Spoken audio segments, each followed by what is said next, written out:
Hello guys, welcome back to my channel Jiya healing word. और मैं हाजिर हूँ एक रीडिंग के साथ जिसका टॉपिक है न्यू मून, जो अभी 21 जून को आ रहा है। उसमें आपकी लाइफ में क्या मेजर चेंजेस आएंगे, और ये चेंजेस आप अपनी प्रोफेशनल लाइफ में भी, पर्सनल लाइफ में भी, कहीं पे भी देख सकते हो।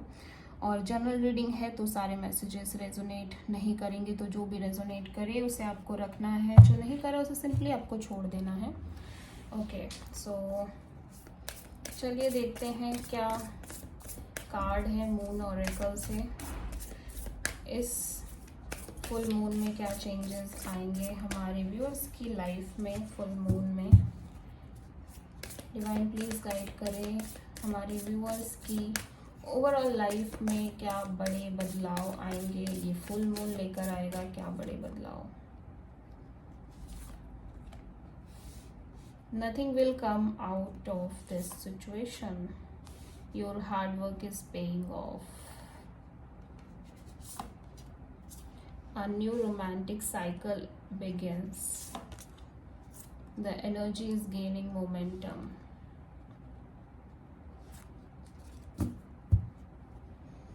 New moon in Capricorn, new moon in Libra, waxing moon.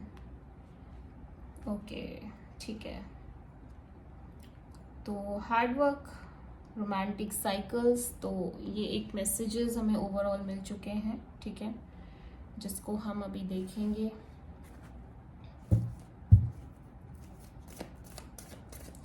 New moon में क्या चेंजेस आएंगे आपकी लाइफ में। डिवाइन प्लीज गाइड करें हमारे व्यूअर्स की ओवरऑल लाइफ में क्या चेंजेस आएंगे न्यू मून में। सॉरी, फुल मून में 21 जून को जो फुल मून आ रहा है, डिवाइन प्लीज गाइड करें 21 जून को फुल मून में क्या चेंजेस आएंगे, क्या बिग चेंजेस आएंगे हमारे व्यूअर्स की लाइफ में। 3 of sword, hanged man, S of sword, magician, oh my god, Libra, justice, temperance, sun, 6 of sword। Okay, तो मे बी आपके पार्टनर यहाँ पे लियो, लीब्रा, सेजिटेरियस, स्पाइसीज हो सकते हैं। काफ़ी मेजर आर्कानाज आए हैं, तो बड़ा कोई चेंज हो रहा है, बड़ा चेंज आ रहा है आपकी लाइफ में ओवरऑल तरीके से। तो आप सबसे पहले जो कार्ड आया था, nothing will come of this situation, तो मे बी आप किसी रिलेशनशिप में बहुत एफर्ट कर रहे थे बहुत टाइम से। आप जितने भी लोग इस रीडिंग को, वीडियो को देख रहे हैं, तो आप किसी रिश्ते में बहुत एफर्ट कर रहे थे, बहुत एक्सपेक्टेशन थी आपके इस रिलेशनशिप में आपके पार्टनर से, ठीक है। बट अनफॉर्चुनेटली वो रिलेशनशिप से कुछ मिला नहीं है आपको एट द एंड, ठीक है। वैसे आपने बहुत अच्छा टाइम स्पेंड किया है, बहुत सारी चीज़ें करी हैं, इस पर्सन ने भी आपके लिए हो सकता है बहुत कुछ किया हो, आपने इस पर्सन के लिए बहुत कुछ किया है, लेकिन एट द एंड कुछ ज़्यादा खास रिजल्ट निकल के आ नहीं रहा है इस सिचुएशन से। एक खालीपन, एक कहीं ना कहीं आपके अंदर एक एम्प्टीनेस आप फील कर सकते हो, आपके अंदर एक अकेलापन दिखाई दे रहा है, सॉलिट्यूड एनर्जी में हो सकते हो बहुत टाइम के लिए, ठीक है। आपने जो एक्सपेक्ट किया था स्पेशली वो नहीं दिख रहा है यहाँ पे। एक एक्सपेक्टेशन के हिसाब से चीज़ें नहीं हो रही हैं। जो आप सोच के चल रहे थे कि ये पर्सन आपसे शादी करेंगे, आपको कमिटमेंट देंगे, स्पेशली आप मैरिज का हो सकता है सोच रहे हो, अपनी फैमिली से बात करेंगे, तो वैसा कुछ यहाँ पे नहीं दिख रहा है। एक डार्क एनर्जी है एंड कुछ भी सीरियस इस रिलेशन से, इस सिचुएशन से बाहर निकल के आ नहीं रहा है, ठीक है। अगर ये कोई जॉब सिचुएशन है तो मे बी इस जॉब में आपने बहुत एफर्ट्स किए थे, बहुत कुछ हार्डवर्क किया था, बट इस जॉब से खास आपको फ़ायदा नहीं हो रहा है, खास आपको कोई मतलब चीज़ें मिल नहीं रही हैं, तो आप काफ़ी हार्ट ब्रोकन फील कर रहे हो। बट ये सिचुएशन मुझे आपके रिलेशनशिप पॉइंट ऑफ व्यू से ज़्यादा नज़र आ रही है, ठीक है, क्योंकि आप यहाँ पे हार्ट ब्रोकन काफ़ी डीपली दिखाई दे रहे हो, दिल टूटा है आपका, आप बहुत ज़्यादा परेशान हो, बहुत ज़्यादा इस टाइम पे अकेला फील कर रहे हो, प्लस बहुत स्टक भी हो, ठीक है, बहुत ज़्यादा स्टक हो, सब कुछ ख़त्म हो गया है, फिर भी ऐसा लग रहा है कि आप आगे नहीं बढ़ पा रहे हो, आपकी ज़िंदगी रुक सी गई है, थम सी गई है। और बिकॉज आपको आदत हो गई थी शायद इस पर्सन की, इस रिलेशनशिप में आप जैसे भी थे, अच्छे थे बुरे थे जैसे भी थे, बट आपको एक हैबिट हो गई थी, ठीक है।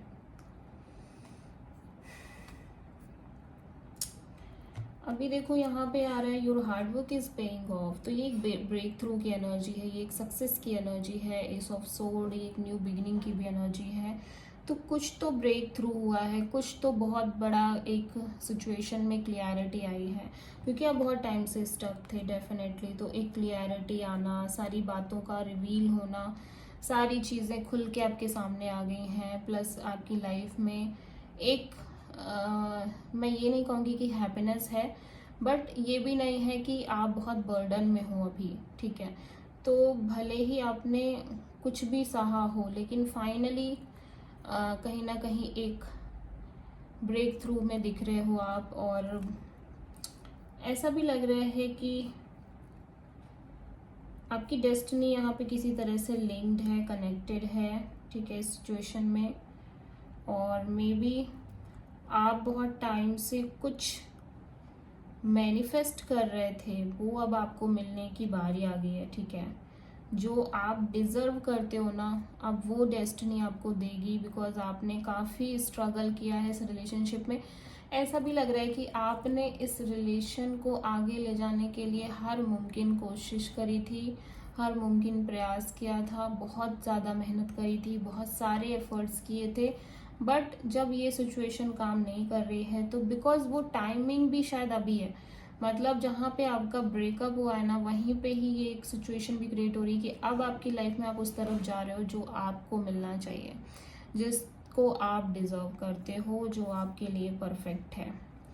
तो फाइनली आपके हार्ड वर्क के बाद, इतने सारे हार्ड वर्क के बाद, अब वो चीज़ें होंगी, वो चीज़ें घटित होंगी इस फुल मून से, जो आपको आपकी डेस्टिनी की तरफ लेकर जाएंगी, आपको आपके प्रारब्ध की तरफ लेकर जाएंगी, आपको आपकी लाइफ में आगे बढ़ाएंगी, क्योंकि ऑलरेडी आप डीपली डीपली स्टक थे इस रिश्ते की वजह से, इस पार्टनर की वजह से, इस पर्सन की वजह से। हो सकता है ये पर्सन आपके कार्मिक कनेक्शंस रहे हों, कार्मिक कनेक्शन में से कोई एक हो, ठीक है। तो यहाँ पे हम देखेंगे न्यू रोमांटिक साइकिल, तो कोई न्यू रोमांटिक साइकिल आपकी लाइफ में बिगिन हो रही है, जहाँ पे ये पर्सन लीब्रा और सेजिटेरियस दिखाई दे रहे हैं। तो आप बहुत बैलेंस में आ गए हो, आपकी लाइफ बहुत बैलेंस्ड में है इस टाइम पे, और डेफिनेटली ये कोई पर्सन ही है जहाँ पे आप कहीं ना कहीं इस पर्सन से अटैच भी हो रहे हो, साथ ही साथ आपको लग रहा है कि अब आपकी लाइफ में एक मतलब पीस है, ठीक है, आप हील भी कर रहे हो, आपकी हीलिंग भी हो रही है साथ ही साथ, ठीक है।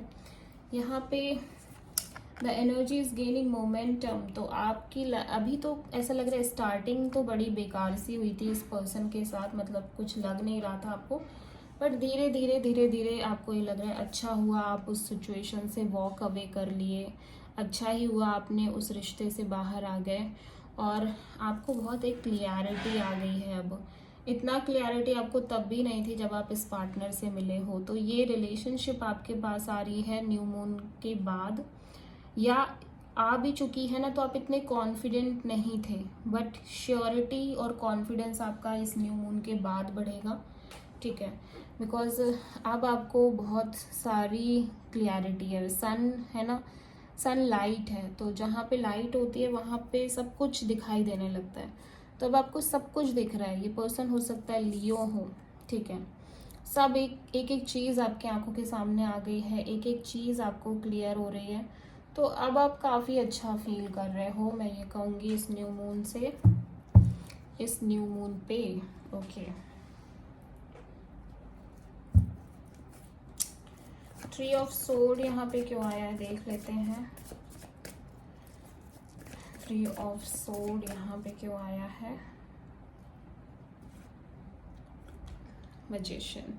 तो आप ना किसी ऐसी चीज़ को मैनिफेस्ट कर रहे थे, किसी ऐसे इंसान को मैनिफेस्ट कर रहे थे जो शायद कहीं ना कहीं जिसको भगवान ने आपकी डेस्टिनी में लिखा ही नहीं था, जो आपके डेस्टाइन पार्टनर ही नहीं थे, ठीक है। और आप बस इस पर्सन के साथ एक नई ज़िंदगी बिताने के लिए प्रयास करे जा रहे थे, एफर्ट्स किए जा रहे थे। और आपको ये लग रहा था कि इस पर्सन से आप मिले क्यों, अगर आपको इस तरह से अलग होना था तो भगवान ने आपको इनसे मिलाया ही क्यों। आपको इनसे मिलाया है तो डेफिनेटली कोई ना कोई रीज़न से मिलाया है, और ऐसे तो नहीं आप छोड़ पाओगे, ठीक है। तो वो उस चीज़ की वजह से आपको बहुत हार्ट ब्रोकन फील हो रहा था कि शायद एक लंबा समय हो गया था इस पर्सन के साथ। हैंग्ड मैन यहाँ पे क्यों है, हम देखते हैं। हैंग्ड मैन यहाँ पे क्यों है। Page of sword. आप इस पर्सन को बार बार स्टॉक कर रहे थे, आप इस पर्सन से लड़ाई भी कर रहे थे, फाइट्स भी हो रही थी इस पर्सन से, ठीक है। और मे बी ये पर्सन इमेच्योर दिख रहे हैं, काफ़ी ज़्यादा इमेच्योर एनर्जी है इस पर्सन की, ठीक है। आपको लगता है ये पर्सन बहुत ही इमेच्योर है, और झगड़े होना आप दोनों के, फाइट्स होना, मिसअंडरस्टैंडिंग्स बढ़ रही थी एक दूसरे को लेके, ठीक है। और कहीं ना कहीं ऐसा लग रहा था कि इसी वजह से डे बाय डे बस आप स्टक ही फील करते थे, क्योंकि कुछ हो तो रहा नहीं था, कोई क्लियरिटी भी नहीं आ रही थी, तो आप बस स्टक ही रह रहे थे। आप क्लियरिटी लेने की कोशिश तो करते रहते थे बहुत टाइम से, और शायद आपको क्लियरिटी थी भी, ठीक है। आपको बहुत ज़्यादा एक क्लियरिटी हो भी रही थी बहुत लंबे समय से, लेकिन आपने शायद उस चीज़ पे ज़्यादा फोकस नहीं किया। एस ऑफ सोर्ड यहाँ पे क्यों आया है, एस ऑफ सोर्ड यहाँ पे क्यों आया है, देख लेते हैं।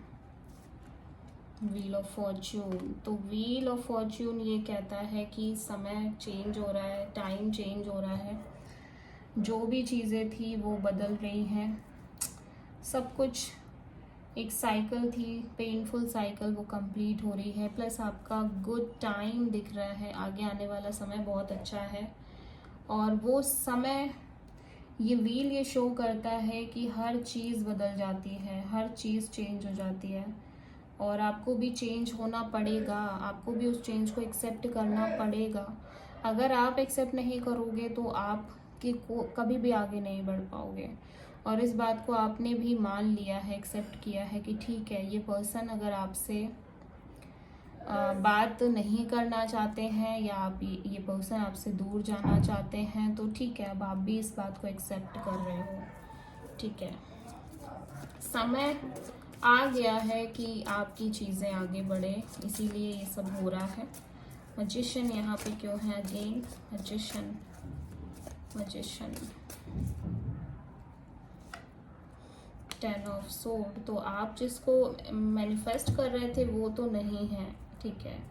और आपको एक एंडिंग दिखेगी, सॉलिड एंडिंग है आपकी लाइफ में, रिलेशनशिप में। और ये मैनिफेस्टेशन आपके लिए नहीं थी, ये पर्सन आपकी लाइफ में नहीं थे, डेस्टाइन्ड नहीं थे, ठीक है।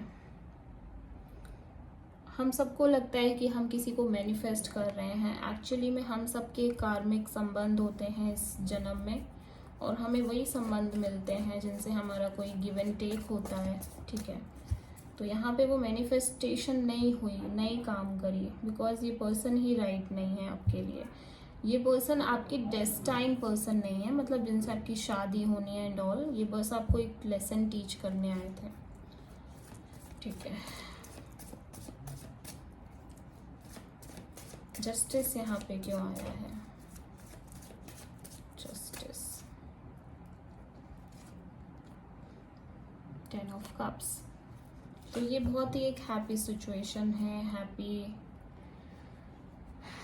एनर्जी है, एक फैमिली है, मैरिज है, कमिटमेंट है। तो आपकी ये जो नई साइकिल बिगन हो रही है ना, वो कहीं ना कहीं मैरिज की साइकिल दिख रही है। जिस चीज़ को जिस इंसान को आप मैनिफेस्ट कर रहे थे वो तो आपके लिए ठीक नहीं था, बिकॉज आप उस पर्सन को बहुत डर के साथ मैनिफेस्ट कर रहे थे, और ये पर्सन आपके डेस्टाइन पर्सन नहीं थे। अभी ये जो पर्सन आ रहे हैं, ये पर्सन आपके लिए बहुत स्ट्रॉन्ग एनर्जी है। इस पर्सन के साथ एक बंधन दिख रही है अच्छी, और बहुत हैप्पीनेस दिख रही है, मैरिज कमिटमेंट दिख रही है। टेम्परेंस यहाँ पे क्यों है? 10 ऑफ वॉन्ड्स। तो आप सब बोझ को एंड करके आगे बढ़ रहे हो, एक बोझा खत्म हो गया आपकी लाइफ से, हीलिंग हो रही है। प्लस ये पर्सन के आने के बाद आप अपनी लाइफ में बहुत खुश नज़र आ रहे हो, हैप्पी नज़र आ रहे हो, विश फुलफिलमेंट की एनर्जी है। और आप फाइनली एक मैरिज साइकिल, मैरिड लाइफ भी स्टार्ट करो आप में से बहुत सारे लोग, या आप किसी बहुत ही ब्यूटीफुल रिलेशनशिप में एंटर कर रहे हो। तो बहुत सारे लोगों के लिए ना ये बहुत एक बड़ा टर्निंग पॉइंट है, क्योंकि आप ऑलरेडी किसी एक बहुत ही प्यारे से रिश्ते में एंटर कर रहे हो या कर चुके हो। सन यहाँ पे क्यों है?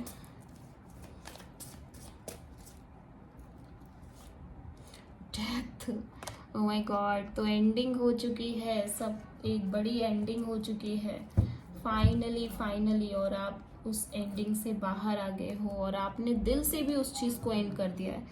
अभी तक तो वो आपकी लाइफ में वो एंड हुआ था सिचुएशन, वो रिश्ता, उसको शायद आप एक्सेप्ट नहीं कर पा रहे थे, बट अब फाइनली आपने उसको अपने मन से भी एक्सेप्ट कर लिया है, और उसको मान लिया है कि ठीक है अब ये पर्सन नहीं है मेरी लाइफ में, और आप आगे बढ़ गए हो।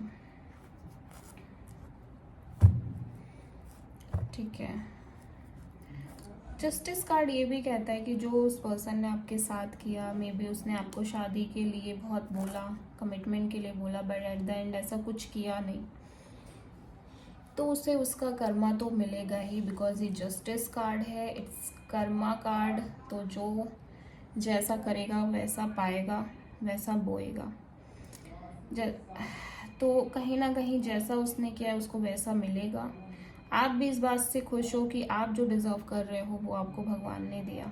ठीक है। तो आपके पर्सन यहाँ पे Scorpio, Gemini, Libra, Aquarius, Aries, Leo, Sagittarius हो सकते हैं। तो फुल मून आपके लिए बहुत सारे एडवेंचर लेके आ रहा है, बहुत सारी हैप्पीनेस लेकर आ रहा है।